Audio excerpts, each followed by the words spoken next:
Weather చల్లగా బాగుంది, స్కూల్కి పిల్లలకి ఎలాగో సెలవులు ఇచ్చేశారు, సరదాగా దగ్గరలో అరకు ఉంది కదా వెళ్ళొద్దాం అనుకుంటున్నారా? అయితే ఒక్కసారి ఈ వార్త వినండి. ఇప్పటికే అరకు వ్యాలీకి భారీగా టూరిస్టులు వెళ్ళారు. వరుసగా సెలవులతో అరకులో విపరీతమైన రద్దీ పెరిగింది. ఈ రద్దీ కారణంగా కిలోమీటర్ల మేర ట్రాఫిక్ జామ్ అయినట్లుగా తెలుస్తోంది. స్తంభించిపోయింది ట్రాఫిక్ అంతా కూడా. అక్కడ రూములు దొరకడం లేదు, రూములు నిండిపోయాయి అంటూ టూరిస్టులు అవస్థలు పడుతున్నారు.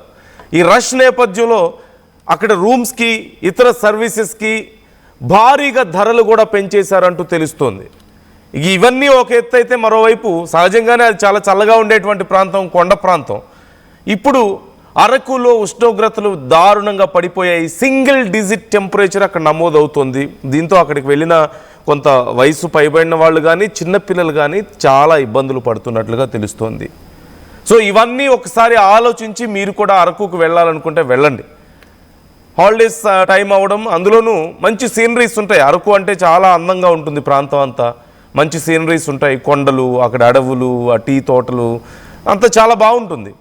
కానీ ఇదిగో మీరు చూస్తున్నారు, అరకు వెళ్ళే రోడ్లో ఉన్న సిచ్యువేషన్, అది ప్రజెంట్ సిచ్యువేషన్.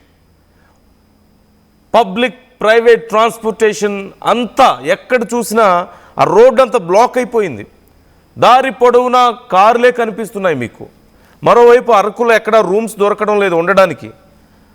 ఫుడ్ కానీ, రూమ్స్ కానీ, హోటల్ ఛార్జెస్ కానీ విపరీతంగా పెంచేశారు డిమాండ్ దృష్ట్యా. స్వెటర్ కొనుక్కోవాలంటే ట్రిపుల్ రేట్ పెట్టి కొనుక్కోవాల్సిన పరిస్థితి అక్కడ ఉంది. కాబట్టి ఒక్కసారి వెళ్ళాలనుకునే వాళ్ళు ఆలోచించుకోండి. దగ్గరలో ఖచ్చితంగా అరకునే మనకి చాలా మంచి ప్లేస్. అయితే అరకు వెళ్తారు, లేదు అంటే కొంతమంది ఊటీ, కొడైకెనాల్ కూడా వెళ్ళే వాళ్ళు ఉంటారు. తమిళనాడు కొంచెం దగ్గర ప్రాంతమే. ఉత్తర భారతదేశంతో పోల్చుకుంటే ఇవి మనకి దక్షిణ భారతదేశంలో ఇవి హిల్ స్టేషన్స్ మనకున్నాయి. సో ఇప్పటికే అక్కడ పూర్తిగా ఫుల్ అయిపోయింది అరకు అంతా కూడా. ఖాళీ లేవు, రూమ్స్ ఖాళీ లేవు. తిరగడానికి ఎక్కడ చూసినా జనమే కనిపిస్తున్నారు. ఏ సీనరీ, ఒక ఫోటో తీసుకోవాలన్నా చుట్టూ మీకు ఎక్కడో ఒక చోట ఇతర టూరిస్టులు అందరూ కూడా ఫోటోల్లో కనిపిస్తూనే ఉంటారు. మీకు అంత రష్ ఉన్నట్లుగా తెలుస్తుంది అక్కడ. సో కేర్ఫుల్గా ఉండండి. డీటెయిల్స్ ఇంకా తెలుసుకుందాం, ప్రజెంట్ అక్కడ కండిషన్ ఏంటి అనేది తెలుసుకుందాం. రామచంద్రరావు జాయిన్ అవుతున్నారు మనతో. రామచంద్ర, డీటెయిల్స్ ఏంటి? అరకు అంతా టూరిస్టులతో నిండిపోయినట్లుగా తెలుస్తుంది. అండ్ మాకు కనిపిస్తున్న విజువల్స్లో కిలోమీటర్ల కొద్ది ట్రాఫిక్ జామ్ కనిపిస్తుంది. So what is current situation అక్కడ? నందు, మీకు తెలుసు ఆంధ్ర ఊటీగా అరకును చెప్తారు. కేవలం దక్షిణ భారతీయులకి కాకుండా పుడుచుకుంటే విదేశాల నుంచి కూడా పెరిగిన టూరిస్టులు వస్తున్నారు. మాత్రం కూడా ఒక నాగరికత, ఒక భూమి పరిణామ ప్రక్రియ కూడా అందులో ఉట్టిపడే అంశాలు అరకు సమీపంలో ఉన్న బొర్రా గుహల్లో ఉన్నాయి. దీంతో ఇయర్ ఎండింగ్, మరోవైపు మంత్ ఎండింగ్, అన్నిటికంటే మించి వీకెండ్, మొత్తం అన్ని కలిసి వచ్చే గత 2 రోజులుగా, అంటే శుక్రవారం, శనివారం, ఈరోజు ఆదివారం కూడా, గత 3 రోజులుగా కూడా భారీ ఎత్తున సంఖ్యలో పర్యాటకులు వస్తున్నారు. నిజానికి స్థానికంగా ఉన్న ఇటు ఆంధ్ర, తెలంగాణ, అలాగే ఒడిశా నుంచి మాత్రమే కాకుండా గుజరాత్, ఇతర ప్రాంతాల నుంచి కూడా పెద్ద సంఖ్యలో వచ్చారు. ఒక రకంగా మీరు చూసారు ఆ విజువల్స్ లో, అరకు ఫుల్ ప్యాక్ అని చెప్పొచ్చు. అరకులో ఒక్క చోట కూడా ఖాళీ లేని పరిస్థితి. ఎస్కోట్ నుంచి అరకుకి దాదాపు 50 కిలోమీటర్ల దూరం ఘాట్ రోడ్ లో ఎక్కడికెక్కడ కూడా నిన్న సాయంత్రం వాహనాలు నిలిచిపోయిన పరిస్థితి. పోలీసులు ఒక రకంగా చేతులు ఎత్తేశారు. అయితే స్థానిక గిరిజనులే ఆ ట్రాఫిక్ ని ఎక్కడికక్కడ క్రమబద్ధీకరించారు. మనం అరకు వెళ్లే మార్గంలో ఇటు తైడ, అలాగే అనంతగిరి కాఫీ తోటల వద్ద ఈ రకమైన పరిస్థితి ఏర్పడింది. అనంతగిరి కాఫీ తోటల వద్ద ఏపీఎఫ్డిసి అక్కడ వుడెన్ బ్రిడ్జ్ ఏర్పాటు చేసింది. ఆ బ్రిడ్జ్ పై ఫోటోలు, సెల్ఫీలు తీసుకోవడానికి పెద్ద సంఖ్యలో పర్యాటకులు రావడం, అట్లాగే దీనికి సంబంధించి ఇటీవల ఏదైతే 4-వీలర్ వినియోగం పెరగడంతో అక్కడ పూర్తిగా దాదాపు 5 కిలోమీటర్లు, అంటే అనంతగిరి కాఫీ తోట నుంచి బీచ్పురం వరకు కూడా పూర్తిగా ఘాట్ రోడ్ అంతా నిండిపోయింది. దీంతో రాత్రి పర్యాటకులు సాధారణంగా ఉదయం వెళ్ళి సాయంత్రం తిరిగి వైజాగ్ వచ్చి ఫ్లైట్ కానీ లేక ట్రైన్ కు వెళ్ళాలనుకుంటారు. వాళ్ళందరూ కూడా కనెక్టింగ్ ఫ్లైట్, కనెక్టింగ్ రైలు కూడా నిన్న వస్తుంది. కేవలం అరకు, అనంతగిరి మాత్రమే కాకుండా అక్కడ సమీపంలో ఉన్న చాపరాయి వద్ద కూడా ఇదే పరిస్థితి. వాస్తవానికి చూసుకుంటే ఐటీడీఏ ఇప్పటికే పర్యాటకులని కొంత పరిమిత సంఖ్యలో రావాలని చెప్పినప్పుడు కూడా చాలా సంఖ్యలో, అంటే ఒక రకంగా ఊహించిన విధంగా ఈ రోజు పర్యాటకులు వచ్చారు, లక్షల సంఖ్యలో వచ్చారు. ఒక రకంగా ఏపీటీడీసీకి అంటే ఆంధ్రప్రదేశ్ టూరిజం డెవలప్మెంట్ కార్పొరేషన్కి ఆదాయం వస్తున్నప్పటికీ అలాగే గిరిజనులకు కూడా కొంత ఉపాధి కల్పించినప్పటికి కూడా ఒకే సమయంలో పెద్ద సంఖ్యలో పర్యాటకులు రావడంతో ఒక రకంగా అరకు ఫుల్ ప్యాక్ అయింది. మీరు అన్నట్టు పర్యాటకులు ఈ రోజు రేపు నిజంగా బయలుదేరినట్లయితే వారి పర్యటన వాయిదా వేసుకుంటే మంచిదనే మనం చెప్పాలి. ఎందుకంటే ఘాట్ రోడ్ లో ఎక్కడికెక్కడ వాహనాలు నిలిచిపోతున్నాయి, గంటల తరబడి అక్కడ ఉండాల్సిన పరిస్థితి.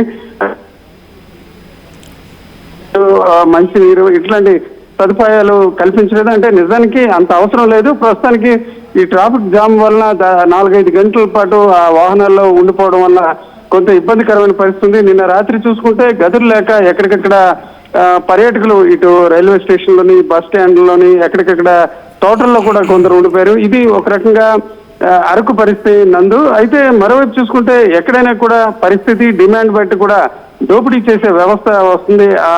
ఆ క్రమంలో ఇప్పుడు కొంత దోపిడీ కూడా జరుగుతుంది. సాధారణంగా చిన్న బిర్యానీ ప్యాకెట్ కూడా 500 రూపీస్ కి విక్రయిస్తున్న పరిస్థితి. చిన్న టెంట్ నిన్న మొన్నటి వరకు 800-1000 రూపాయలు తీసుకునే టెంట్ కూడా నిన్న రాత్రి 2500-3000 రూపాయలు కూడా వసూలు చేసిన పరిస్థితి. ఈ దశలో ఆర్టీవీ తరఫున అట్లాగే స్థానికుల తరఫున కూడా మనం ప్రజలకి కొన్ని సూచనలు పరిస్థితి. ఇంకా అరకు బయలుదేరాల్సి పరిస్థితి లేదో వారంతా కూడా తమ పర్యటనను జనవరి 1-2 తర్వాత వాయిదా వేసుకుంటే మంచిది. ఇకపోతే ఈ రోజు ఉష్ణోగ్రతలు మీరు చూస్తే 4-5 డిగ్రీల సెల్సియస్ ఉష్ణోగ్రత నమోదైంది. ఇక్కడ వంజంగి అలాగే అరకులోని మాడగడ ఆ ప్రాంతంలో చూసుకుంటే కేవలం 5 డిగ్రీల సెల్సియస్ ఉష్ణోగ్రత నమోదైంది. అక్కడ సమీపంలో ఉన్న జీ మాడుగుల ఆ ప్రాంతంలో చూసుకుంటే 3.8 డిగ్రీల సెల్సియస్ ఉష్ణోగ్రత నమోదైంది. నిజానికి రూమ్ కానీ లేకపోతే వాహనంలో చిక్కుకుంటే చలితో కొంత ఇబ్బంది పడే పరిస్థితి. కేవలం వృద్ధులే కాకుండా ఇతరులు కూడా అసౌకర్యానికి, అనారోగ్యానికి గురయ్యే పరిస్థితి ఉంటుంది. కాబట్టి కొంత జాగ్రత్తలు తీసుకోవాల్సిన పరిస్థితి. ఇక ఈ రోజు నందు విశాఖ నుంచి ప్రతిరోజు 6:40 కిరణ్ రైలు వెళ్తుంది. ఈ రైలు అరకు గుహల గుండా అంటే దాదాపు 50 గుహల గుండా వెళ్ళడం, అలాగే లోయలు వంపులు తిరుగుతూ వెళ్లే పరిస్థితి ఉండడంతో ఆ ట్రైన్ కూడా కిక్కిరిసిన పరిస్థితి. మొత్తానికి చూసుకుంటే ఒక మాటలో చెప్పాలంటే అరకు ఫుల్ ప్యాక్ కాబట్టి పర్యాటకులు తమ పర్యటనను కొన్ని రోజుల పాటు వాయిదా వేసుకుని తిరిగి పర్యటనకు సిద్ధమైతే మంచిదని మనం చెప్పుకోవచ్చు. Nandu right. Thanks for the details Ramachandar. So చూస్తున్నారు సిచ్యువేషన్ 4 లేదా 5 డిగ్రీల ఉష్ణోగ్రతలు అక్కడ నమోదవుతున్నాయి. టెంపరేచర్ సింగిల్ డిజిట్ అని అనడం కంటే కూడా ఆల్మోస్ట్ 0కు దగ్గరగా పడిపోతున్నటువంటి పరిస్థితి కనిపిస్తుంది. అండ్ కిలోమీటర్ల కొద్దీ ట్రాఫిక్ జామ్ అవుతుంది. 4-5 గంటల పాటు ఆ రోడ్ల మీద ట్రాఫిక్ జామ్లు ఇరుక్కుపోవాల్సిన పరిస్థితి వస్తుంది. 100 రూపీస్ 150 రూపీస్ ఉండే ఒక ఫుడ్ ప్యాకెట్ 4 లేదా 500 రూపాయలు పెట్టి కొనుక్కోవాల్సిన పరిస్థితి ఉంది. అలాగే ఇక టెంట్స్, చిన్న టెంట్స్ కానీ లేదంటే హట్స్ లాంటివి ఏమైనా ఉంటే అవి కూడా అలాగే ట్రిపుల్ రేట్స్లో తీసుకోవాల్సిన పరిస్థితి.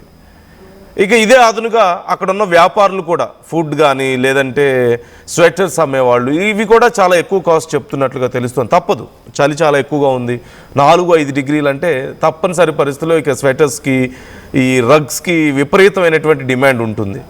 సో అది అడ్వాంటేజ్గా తీసుకుంటున్నారు. వీకెండ్ వచ్చింది, సరదాగా సెలవుల కోసం వెళ్ళామనో లేదంటే పండగల సీజన్ సెలవులు వచ్చాయి కదా, మంచి సీనరీస్ని ఎంజాయ్ చేద్దాం, పిల్లలకి చూపిద్దాం ఒకడానికి తీసుకువెళ్తున్నారా? లేదంటే మీ ఫ్యామిలీతో వెళ్ళొచ్చు, ఎవరైనా వెళ్ళుండొచ్చు, ఫ్రెండ్స్తో వెళ్ళుండొచ్చు.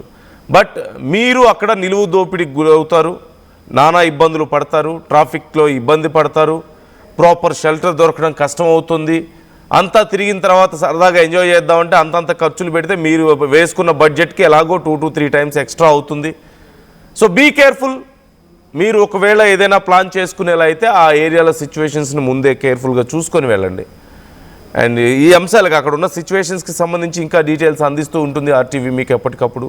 What is your opinion about this? Me opinions ఎలా ఉన్నాయి ఈ అంశానికి సంబంధించి కామెంట్ చేసే ప్రయత్నం చేయండి. जंगल से आया हूँ बट यहाँ पे इतना ट्रैफिक है, यहाँ पे प्रशासन का कोई इरादा नहीं है। इतना दूर से आया हूँ लेकिन बोल रहे हैं कि 5:30 बजे क्लोज है, बट ट्रैफिक की वजह से हम लेट हो गए। लेकिन हम घुसने नहीं दे रहे, इतना दूर से आए, पैसे खर्च करने के लिए कुछ देखने के लिए मिल रहे, क्या करें? तो यहाँ पे कुछ होना चाहिए ना, कोई प्रशासन वगैरह पुलिस वगैरह होना चाहिए। तो यहाँ पे कुछ है ही नहीं, हम लोग तो क्या करेंगे हम इसमें? इतना दूर से आए हम बिना देख के जा रहे हैं, तो हम अच्छा भी नहीं लग रहा है। हाँ तो यही चलता है, अभी बिना देख के जाना पड़ेगा, क्या करें। हाँ अरकू वैली तो अनारस परचेन तो बहुत बढ़िया था, लेकिन यहाँ पे भी एक फेमस जगह था तो ये देखना है तो ये नहीं मिला।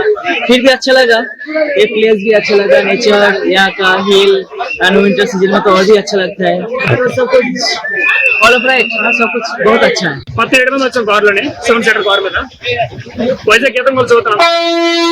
మొత్తం ట్రాఫిక్ అయితే చాలా 1 అవర్ నుంచి మొత్తం గాలి ఉండట్లేదు. చాలా అందరూ బతి మొత్తం ఎవరు రెస్పాన్స్ అవ్వట్లేదు. పోలీసు మొత్తం కూడా చెప్పాం, నా పోలీసులు కూడా ఏం రెస్పాండ్ వాళ్ళు కూడా ఏం చేయలేకపోతారు, మరి ఏం చేయలేము. మొత్తం అందరూ మొత్తం ట్రాఫిక్ అయిపోయింది ఇక్కడ, 2 పక్కల కవర్ చేయడం కష్టం. ఇంకా మరి ఏం చేయలేకపోతున్నాం, మరి ఇంకా తిరుపతి వస్తాను కర్ల పట్టి లోపల చూసారా, లోపల చూసి ఇది కూడా మరి ట్రాఫిక్ ఫుల్ అయిపోయింది. రోడ్డు మీద అయితే ఇంకా క్లోజ్ చేస్తారు, మరి ఇంత ట్రాఫిక్ ఫుల్ అయిపోయింది, క్లోజ్ చేస్తారు కదా అని మొత్తం క్లోజ్ చేస్తారు. మరి మొత్తం క్లోజ్ చేస్తారు. పోలీసు రేపు చెప్పాం ఏంటి మరి ట్రాఫిక్ క్లియర్ అయిపోతుంది, అదే యూట్యూబ్ వీడియో చూసాం మేము, క్లియర్ అయిపోతుంది క్లియర్ చేయని చెప్తాను. మరి రెస్పాన్స్ ఏం లేదు, మాకు తెలియదు. మేమే మరి యాక్షన్ తీసుకోం. ఇంకా నీ ఇతను వచ్చాం, ఇంకా నీ ఇతను వచ్చి మేమే ఇంకా ట్రాఫిక్ క్లియర్ చేసుకుంటాం. అందుకే ఇంతవరకు వచ్చాను, ఇంతవరకు రాలేదు. ట్రాఫిక్ హెవీగా ఉంది, నాకు చాలా అంతరాయం కలిగింది. వచ్చినప్పుడు పోయేటప్పుడు ఇటీవల వినంగానే వచ్చినప్పుడు చాలా అంతరాయం కలిగింది. ఇప్పుడు మన టైం కూడా మేము వచ్చే వరకు క్లోజ్ అయిపోయింది, మేము రీచ్ కాలేకపోయినాం. ఇది చాలా లేట్ అవుడికి క్లోజ్ అయిపోయింది. 5 కిలోమీటర్స్ నుంచి మరి అక్కడ అంత దూరం నుంచి వచ్చి కూడా ఇక్కడ ఫెసిలిటీస్ లేక తొందరగా క్లోజ్ చేయడం వల్ల మేము చూడలేకపోయినాం. యాక్చువల్లీ ప్రాపర్ టైమింగ్స్ అంటే ఏం లేవు, అంటే మాకు ఏం ఇన్ఫర్మేషన్ కూడా లేదు. ఈ టైం క్లోజ్ అవుతుంది, ఈ టైంకి ఆన్లైన్ లో ఒకటి చూపిస్తుంది, ఇక్కడికి వచ్చి చూస్తే ఒకటి. సో మేము అంత దూరం నుంచి వచ్చి ట్రావెల్ చేసి ఇప్పుడు డబ్బులు ఖర్చు పెట్టుకుని వచ్చి మేము రేపు వెళ్ళిపోవాలి, మాకు ఎల్లుండి ఆఫీసెస్ ఉంటాయి. కాకపోతే ఇవాళ వచ్చి క్లోజ్ ఉంది, రేపే ఉండలేము అంత దూరం.